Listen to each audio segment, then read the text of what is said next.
Most of us think that the history of the Philippines starts when the Spaniards came. We imagine galleons, friars, and colonizers planting flags as the beginning of our nation's story. But what if we told you that long before the Spanish even knew we existed, the Philippines was already home to thriving societies, ancient trade routes, fierce warriors, and spiritual beliefs that connected the land, the sea, and the sky? This is not just a tale of islands waiting to be discovered. It's the story of a vibrant civilization with its own systems, beliefs, and heroes, a history that deserves to be known and remembered. So buckle up as we travel back in time to rediscover the real beginnings of the Filipino identity, long before foreign flags arrived on our shores. The Philippines, a majestic archipelago in the Pacific Ocean, is made up of over 7,000 islands. Positioned along the Pacific Ring of Fire, the islands were shaped by volcanic eruptions and tectonic shifts. This geological belt, which also stretches from Japan to California, is the reason the Philippines has such rich mineral deposits, but it also means the country is no stranger to natural disasters like earthquakes and volcanic eruptions. Despite the thousands of islands, only about 1,000 have ever been permanently inhabited, and many of these are just about a square mile in size. The islands are grouped into three major regions: Luzon in the north, the Visayas in the center, and Mindanao in the south. Luzon, named after its largest island, is the most populated and houses the country's capital, Manila. The earliest evidence of modern humans in the Philippines, Homo sapiens sapiens, dates back around 47,000 years. But even earlier species lived here. Fossils of Homo luzonensis, discovered in northern Luzon, are believed to be around 134,000 years old. Even more astonishing, remains of Homo erectus found in the country suggest humans may have lived here as far back as 700,000 years ago. By 3000 BCE, Austronesian-speaking peoples had settled across the islands. These early ancestors came from Taiwan, nearby archipelagos, and mainland Asia. Their cultural and linguistic influence stretched across maritime Southeast Asia and even reached Madagascar. The Austronesian family of languages includes Tagalog, Malay, Indonesian, and many others spoken throughout the Pacific. These communities often formed along rivers, isolated by natural barriers like mountains and seas. Because of this, they didn't develop a unified political structure. Instead, they stayed connected through family ties, intermarriage, and shared traditions. Despite this isolation, trade between islands and neighboring regions was already well established by 2000 BCE. Artifacts like Philippine jade have been found far beyond the archipelago, and metal objects crafted using Indian techniques were discovered in local archaeological sites. These early goods traveled along the maritime Jade Road, an ancient sea-based trade network that lasted for about 3,000 years until 1000 CE. This network connected the Philippines with other parts of Asia and helped shape its early culture. Remarkably, the last 1,500 years of this era seem to have been a relatively peaceful time, based on the lack of skeletal remains showing signs of violent deaths. Still, it's possible that future excavations may uncover different stories. The first written record of Philippine history appears around 900 CE.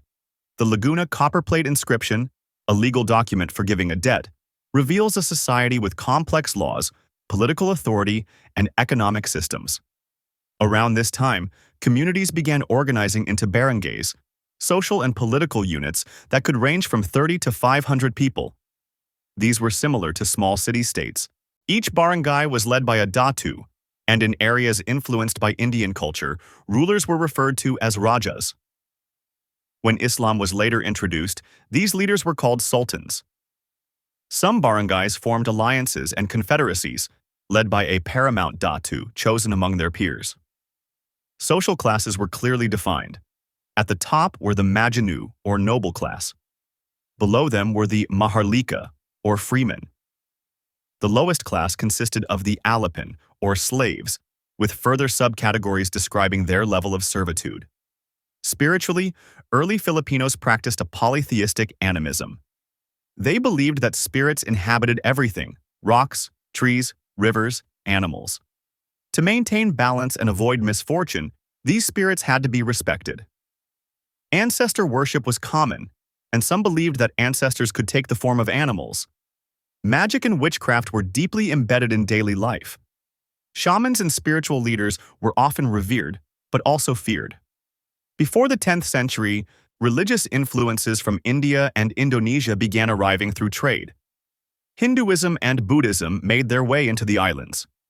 Historical records show that some barangays paid tribute to the Srivijaya Empire, a powerful Buddhist kingdom in Indonesia that dominated maritime trade from the 6th to 13th centuries.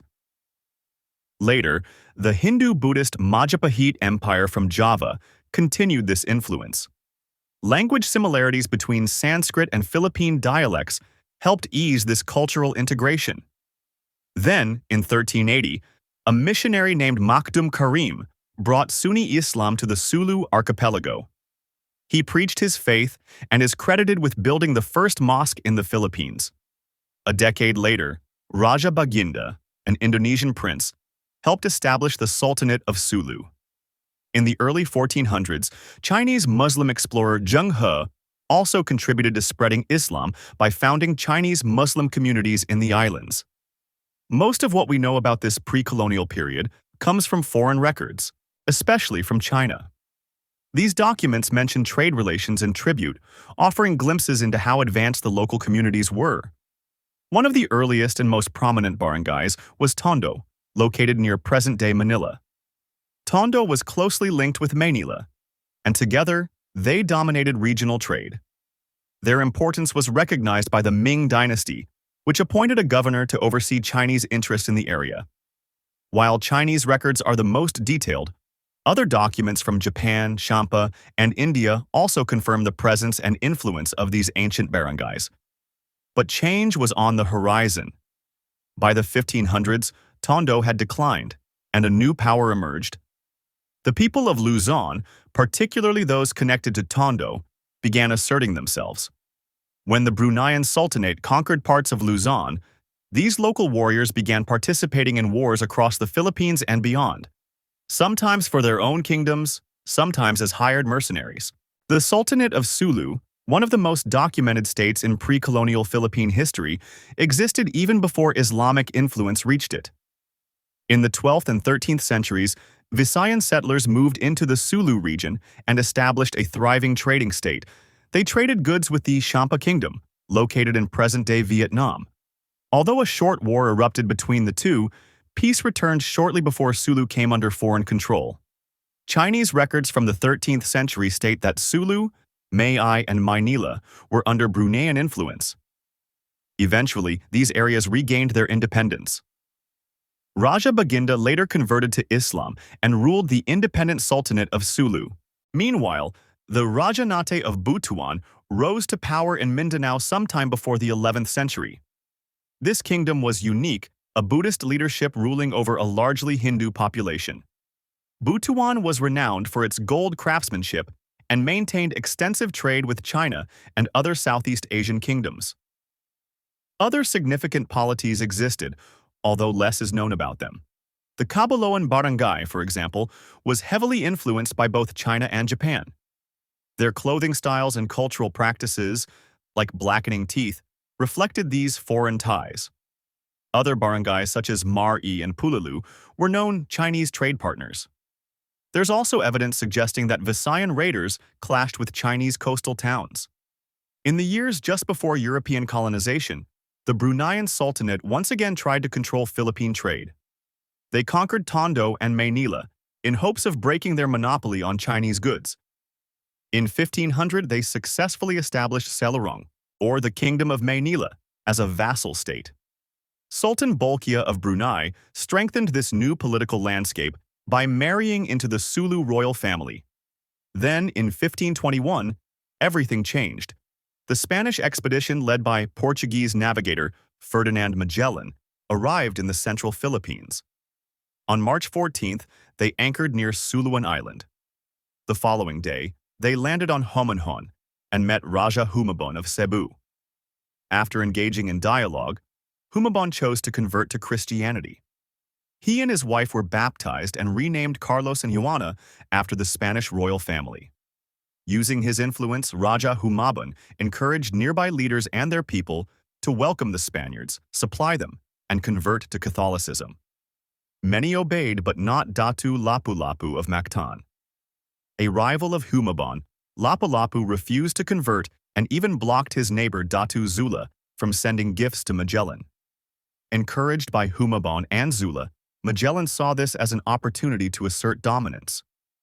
On April 27, 1521, he landed on Mactan. But the battle did not go as planned.